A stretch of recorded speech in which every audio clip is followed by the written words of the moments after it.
It's the house that cost the South African state over $20 million, and it could cost President Zuma millions of votes in the country's upcoming election.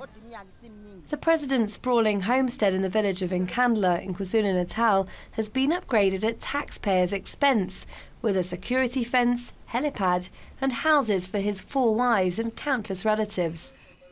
It's a galling sight for neighbours like Bekakile Ndlovu, who lives in a hut overlooking his residence.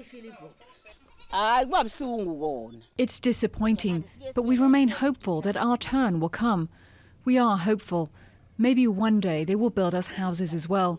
He can see that we're suffering. Nkandla Gate, as it's come to be known, has drawn attention to South Africa's stark inequality, a country where a third live on less than $2 a day. It's also given opposition parties ample ammunition.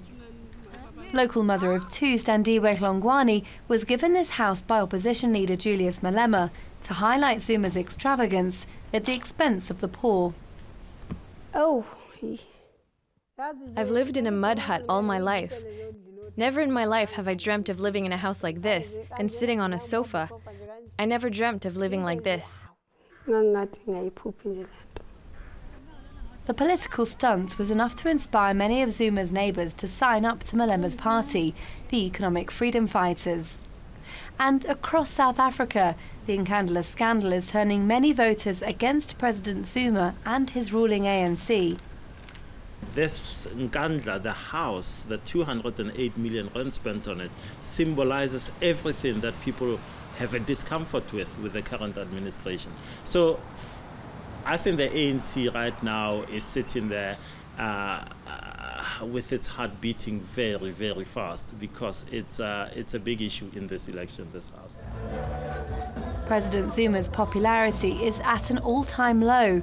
A recent Ipsos survey found that 51% of voters wanted him to resign. He was even booed at Mandela's memorial service. The ANC is still set to win the election as the party that liberated the country from white minority rule. But the multi-million-dollar mansion stands as a symbol of how the party of Mandela has lost its way.